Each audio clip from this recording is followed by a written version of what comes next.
기척이 느껴지던 날들. 나는 올해 칠순을 맞았다. 살면서 큰 병도 없었고 손주도 있고 아들 부부도 잘 사는 것 같았다. 그래서인지 요즘 따라 내가 참 잘 살아온 사람 같기도 했다. 그러던 어느 날이었다. 며느리가 우리 집에 와서 설거지를 하던 그때 그 아이의 옆모습에서 설명할 수 없는 기운을 느꼈다. 저 아이가 왜 저렇게 차갑지? 말로 무슨 불편한 말을 하는 것도 아닌데 며느리의 눈빛은 계속 어딘가에 꽂혀 있는 것처럼 보였다. 그 시선이 내 남편 쪽에 닿을 때마다 마치 가시처럼 느껴졌다. 나는 그때는 몰랐다. 그 눈빛이 곧 우리 가족을 뒤흔들 폭풍이라는 걸. 남편의 이상한 행동들. 요즘 들어 남편이 전화를 자주 받는다. 그것도 복도, 베란다, 방문을 잠그고 마치 누군가에게 들켜선 안 된다는 듯이. 당신 요즘 왜 그렇게 몰래 전화해? 40년을 같이 산 남편이다. 거짓말인지 아닌지 숨기고 있는지 아닌지 나는 다 안다. 그런데 남편은 내 눈을 피했다. 그리고 전화기 화면을 뒤집어 내려놓았다. 남편과 며느리를 볼 때마다 묘한 기류가 흘렀다. 눈맞춤이 어색하고 서로를 의식하는 느낌. 그리고 그 흐름 속에서 나는 점점 고립되는 기분을 느꼈다. 며느리의 거리두기가 시작됐다. 며느리는 예의 바르다. 그래서 더 무서웠다.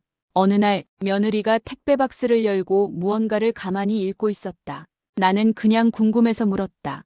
뭐 그렇게 열심히 보고 있어? 아무것도 아니에요. 어머니. 그 짧은 말이 나를 불안하게 만들었다. 그녀는 직감적으로 무언가 알고 있는 표정을 하고 있었다. 그리고 70년 살면서 처음 느끼는 종류의 두려움이 밀려왔다. 며느리는 그날 이후 말수가 더욱 줄었다. 나와 눈을 잘 마주치지 않았다. 나는 이유도 모른 채 죄인이 된 것처럼 며느리 눈치를 보기 시작했다. 며느리가 점점 나를 피하던 그 시기. 나는 괜히 남편의 책상 서랍을 열어보게 되었다. 원래 그런 짓을 하는 사람이 아니다.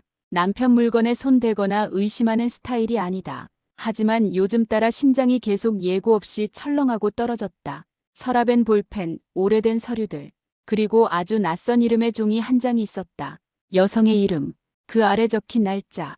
남편이 잠깐 흔들렸던 시기와 겹쳤다. 나는 문득 숨이 막혀 주저앉고 말았다. 설마 아직 그 일이 끝나지 않은 걸까? 하지만 나는 그날도 아무 말도 하지 않았다. 왜냐하면 그걸 인정하는 순간 내가 40년 지켜온 삶이 무너질 것 같았기 때문이다. 잔치 준비 속에 감춰진 균열. 며느리는 잔치 준비를 하면서도 내 눈을 제대로 보지 않았다. 얘야, 이번엔 손님 많을 거야.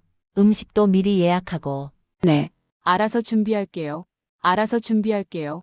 평소에도 쓰던 말이었지만 이날은 형체를 가진 칼처럼 느껴졌다. 며느리의 말투에는 마치 나는 이미 모든 걸 알고 있다는 듯한 확신이 섞여 있었다. 며칠 후 며느리가 집에 들른 날이었다.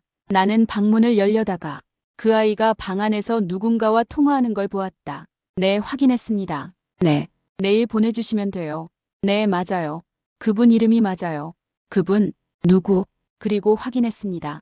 문이 닫히자 나는 가슴이 쿵 내려앉았다. 그 순간 내가 덮어두었던 상처가 다시 고개를 들고 있는 걸 느꼈다. 잔치 전날 밤 며느리의 표정이 달랐다. 잔치 하루 전 며느리는 가족들이 모여 있는 거실에서 하얀 봉투 하나를 들고 있었다. 그 봉투를 쥔 손이 너무 단단했다. 나는 조심스럽게 물었다. 그건 잔치 때 쓸 선물이니? 어머니 내일 많이 놀라실 수도 있어요. 그 말은 누군가 내 귀에 폭탄의 안전핀을 뽑아놓고 내일 터질 거라고 말하는 것과 같았다. 놀랄 거라니 무슨 말이니? 내일 알게 되실 거예요. 그 표정은 차가웠다. 하지만 울 것처럼 보이기도 했다. 그날 밤 나는 한숨도 자지 못했다. 만약 그 애가 말하려는 것이 그 일이라면, 내 남편의 과거가 이제 와서 드러난다면, 불안은 나이와 상관없이 사람을 무너뜨리는 법이다. 나는 잊고 싶은 과거를 끌어안고 밤을 꼬박 세웠다. 드디어 잔칫날, 연회장 문이 열리자 밝은 조명, 꽃장식, 풍선, 사람들의 웃음소리가 한꺼번에 밀려왔다. 겉으론 참 좋더라. 이만하면 나도 잘 살았다 싶을 정도로 친척들이 내 손을 잡고 축하 인사를 건넸다. 언니 칠순 축하해. 이렇게 잔치도 하고 보기 좋다. 아들 며느리가 효자효분해. 요즘 누가 이렇게 칠순까지 챙겨. 나는 억지로 웃었다. 아이고 뭐 애들이 하자고 해서 한 거지 뭐. 하지만 속은 편치 않았다. 연회장 한쪽에서 서성이는 며느리의 손, 그 손에 꼭 쥐어진 하얀 봉투가 조명 아래에서 번쩍거렸다. 저 봉투 하나가 왜 저렇게 불길해 보이는지 내 가슴이 먼저 알고 있었다. 선물의 시간, 그리고 그 봉투.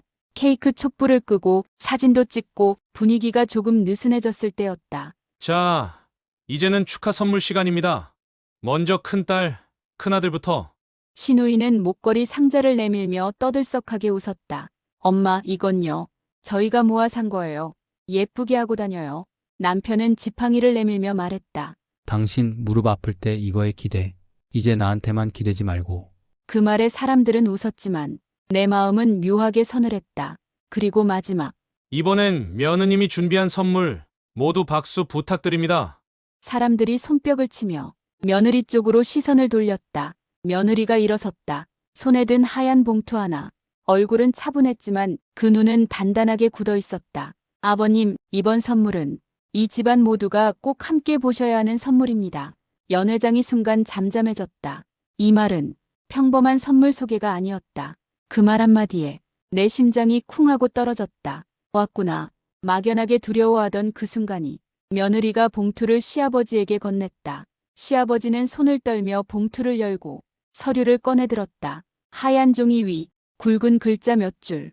DNA 검사, 결과 통보, 일치 여부. 시아버지 얼굴이 하얗게 질렸다. 손이 그대로 굳어버렸다. 아버지 이게 뭐예요? DNA 검사? 누구랑 누구랑 한 검사예요? 시아버지는 입술만 달싹일 뿐 아무 말도 하지 못했다.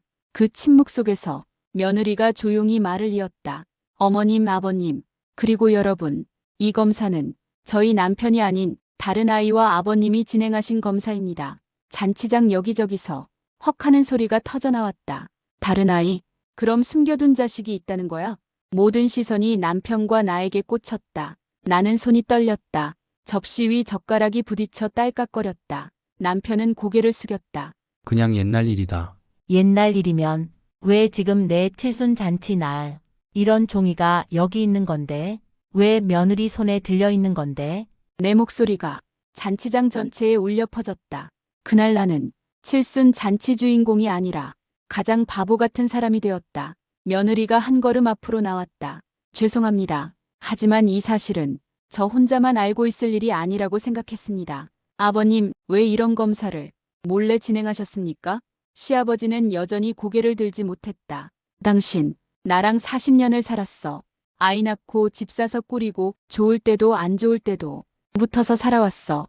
근데 당신 마음 한구석에는 내가 아닌 다른 여자, 다른 아이가 있었던 거야? 남편은 작게 중얼거렸다. 확인만 하고 싶었어. 그 아이가 내 피가 맞는지. 그래서 그걸 확인하면 뭐가 달라져?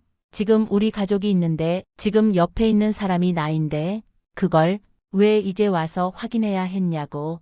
내가 말하면서도 가슴이 찢어지는 것 같았다. 사람들은 나를 불쌍하다고 생각했겠지.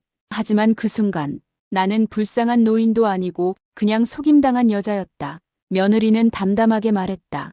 어머님, 저는 이 사실을 알게 된 순간 너무 무서웠습니다. 이 집이 겉으로는 멀쩡해 보이지만 어딘가 계속 숨기고 있다는 느낌이 들어서요. 그래서 숨기지 않으려고 했습니다. 적어도 더 이상은요. 나는 며느리를 바라보았다. 원망스러웠다. 잔치를 이렇게 망쳐놓고 모든 것을 들춰낸 사람이니까. 그런데 한편으로는 이 집안에서 유일하게 진실을 마주본 사람 같기도 했다. 나는 그때 처음으로 며느리가 어른처럼 보였다. 나보다 훨씬 더. 잔치는 그렇게 끝났다. 사람들은 집에 돌아가고 연회장은 정리되어 불이 하나둘 꺼졌다. 나는 빈 테이블에 혼자 앉아 있었다. 앞에 놓인 꽃다발과 빈 접시들, 식어버린 음식들. 이게 내 칠순의 끝이구나. 축하 대신 진실을 들은 날. 웃음 대신 눈물이 쏟아진 날. 남편은 복도에 기대 서 있었고 며느리는 아이 손을 잡고 조용히 서 있었다. 아무도 말을 꺼내지 못했다. 나는 천천히 자리에서 일어나 그들을 바라봤다. 그래, 진실이라는 게 언제까지 숨길 수는 없겠지. 하지만 왜 하필 오늘이었을까? 왜 하필 내 칠순날이었을까? 내가 그렇게 말하자 며느리는 눈을 내리깔았다. 죄송합니다, 어머님. 그래도 언젠가는 나왔어야 할 이야기 같아서요. 맞다. 이건 어쩌면 언젠가는 터졌어야 하는 폭탄이었을지도 모른다. 나는 남편을 보았다. 당신, 앞으로 어쩔 거야? 남편은 대답하지 못했다. 그 침묵이 내 40년 세월을 짓눌렀다. 나는 아직 그 답을 듣지 못했다. 아마 한동안은 듣지 못할지도 모른다. 하지만 한 가지는 안다. 나는 더 이상 모르는 척하며 살지는 않겠다는 것. 진실을 피하지 않겠다는 것. 그리고 내 마음을 버려가며 누군가의 체면만 지켜주진 않겠다는 것. 여러분이라면 제 자리에서 어떤 선택을 하셨을까요?